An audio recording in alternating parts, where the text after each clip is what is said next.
pagi, perkenalkan nama saya Abigail Kristitania, angkatan ketiga, program studi alih kredit Sarjana Kebidanan Universitas Kusuma Husada, Surakarta. Saat ini saya akan memberikan edukasi mengenai persiapan menjadi orang tua, dan alat yang dibutuhkan adalah buku dan alat tulis untuk dokumentasi, dan leaflet untuk mempermudah memberikan informasi.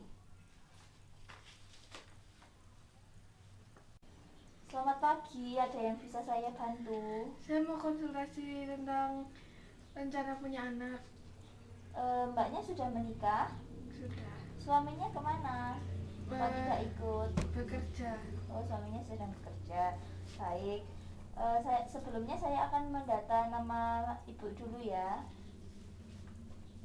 Namanya ibu? Maya.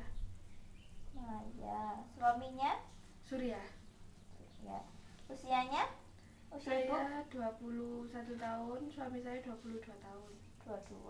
Alamatnya? Di Batu. Alamatnya Batu. Agamanya?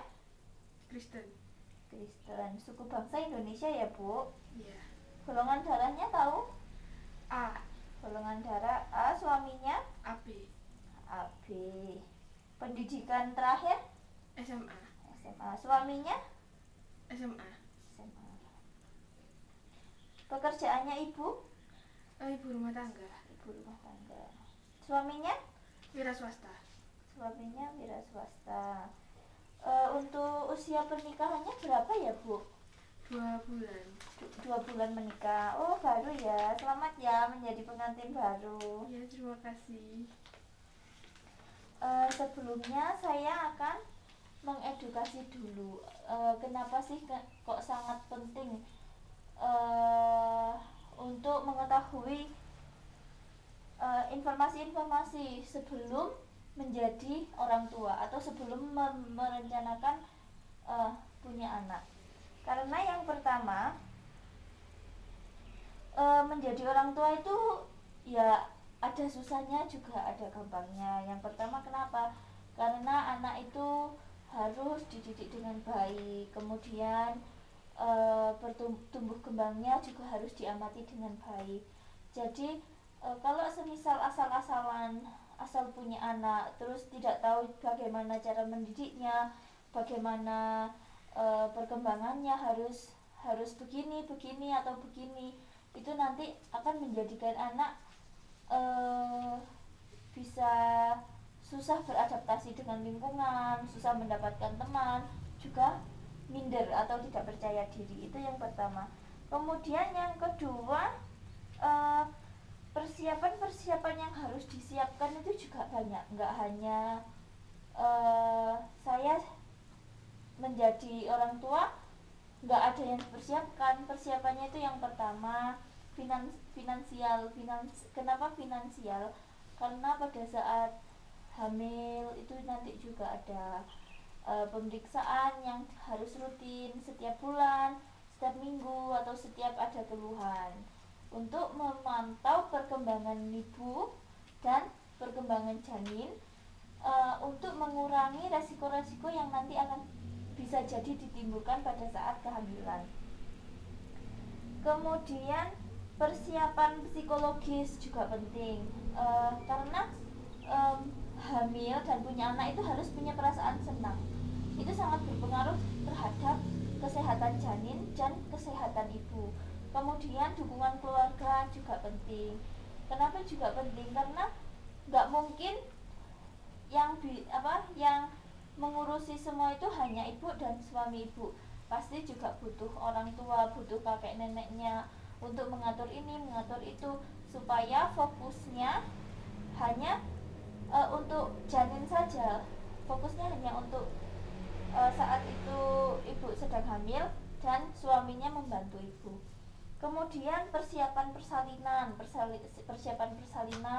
itu juga penting. Apa saja yang dipersiapkan, mulai dari kebutuhan bayi, kebutuhan ibu. Nanti pada saat mau persalinan itu baju-baju bayi juga harus sudah ada. Kemudian baju-bajunya ibu untuk ganti baju juga sudah ada. Itu persiapan persalinan. Kemudian Persiapan persalinan juga yang saya sebutkan tadi, finansial. Kenapa finansial juga penting? Karena kita juga tidak tahu nanti pada saat persalinan, pada saat melahirkan, kemungkinan resiko-resiko apa yang akan terjadi kita kan tidak tahu. Jadi untuk mencegah atau untuk berjaga-jaga, biasanya kita kepinginnya normal, kan biaya normal kan juga terjangkau, memang sudah bisa dipersiapkan, tapi resiko-resiko yang akan datang bisa jadi harus operasi sesar, itu kan juga membutuhkan biaya yang double. Mengapa finansial harus dibutuhkan, juga harus dipersiapkan, termasuk untuk mengurangi resiko-resiko tersebut, untuk mengatasi resiko-resiko tersebut. Kemudian persiapan laktasi, seperti yang sudah umum diketahui bahwa persiapan laktasi itu penting, karena sekarang program-program pemerintah yang dianjurkan adalah ASI eksklusif.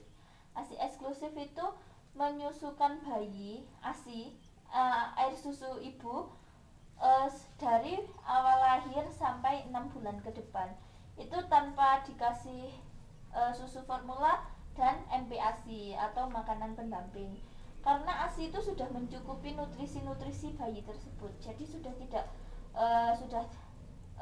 tidak harus MPASI, itu bayi sudah memenuhi gizinya. Kemudian ada juga persiapan saudara kandung, semisal habis persiapan anak yang pertama, nanti persiapan anak yang kedua, itu jaraknya berapa tahun dari anak yang pertama anak kedua, itu jaraknya berapa tahun, biar tidak repot ya. Untuk kasarannya juga memang tidak repot, dan resiko-resiko, karena persalinan yang mendekati sama persalinan anak yang pertama dan anak kedua itu juga berpengaruh resikonya. Kemudian saya juga akan menjelaskan usia yang baik.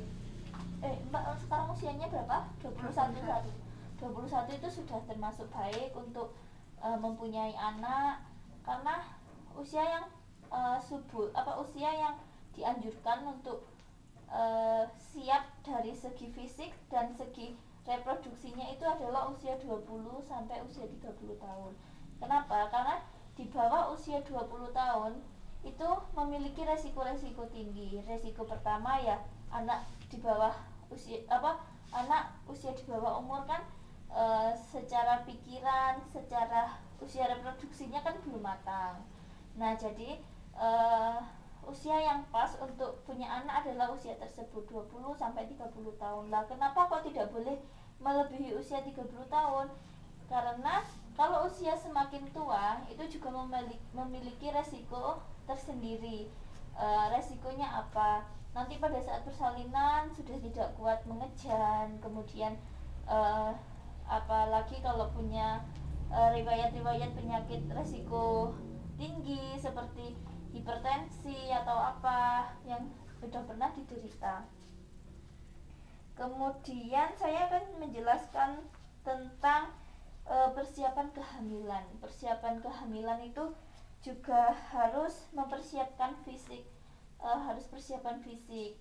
Contohnya setiap bulan harus rutin, harus disiplin periksa kandungan supaya kita mengetahui perkembangan janin, terus perkembangan kesehatan kita bagaimana, kemudian saat hamil itu gizi-gizi apa yang dibutuhkan, misalnya harus makan makanan yang bergizi, kemudian minum tablet Fe untuk mencegah anemia, kemudian untuk makanan buah-buahan, sayuran, air putih yang banyak, dan obat-obatan pun itu juga harus dianjurkan dokter. Jadi ibu hamil tidak boleh meminum obat yang sembarangan.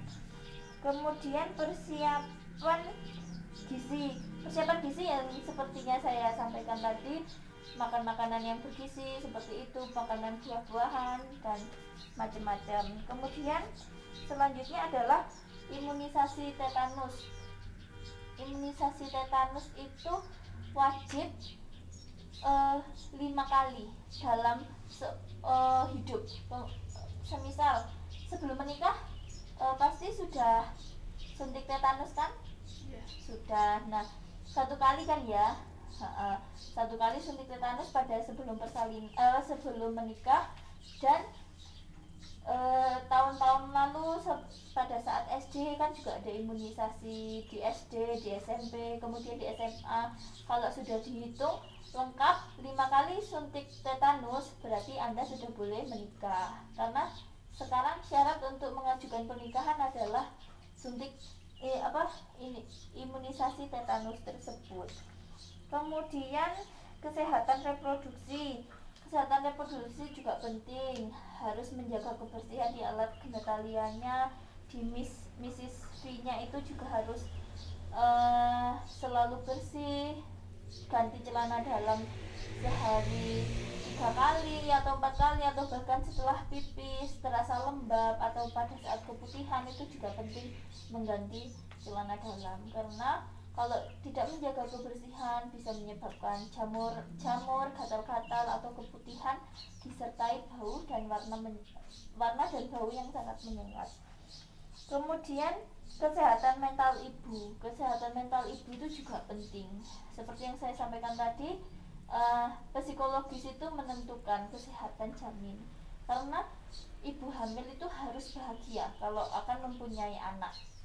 Kalau tidak bahagia, nanti pada saat anaknya melahirkan, dia akan mengalami depresi postpartum atau baby blues atau yang semacamnya, yang tidak menginginkan anaknya itu lahir. Makanya dukungan keluarga, dukungan suami itu sangat penting pada saat kehamilan dan persalinan. Bahkan perencanaan punya anak ini pun juga harus dirundingkan terlebih dahulu dengan suami, dengan orang tua. Kemudian menjelaskan tentang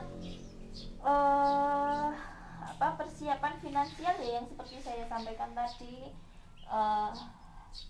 Ayahnya bekerja, harus punya tabungan untuk anaknya. Kalau sudah cukup untuk persalinan, alangkah baiknya juga mempersiapkan untuk sekolahnya nanti, karena mendidik anak itu selain dari didikan orang tua sendiri, didikan dari sekolahan juga penting. Jadi persiapan finansial itu juga sudah harus dipersiapkan.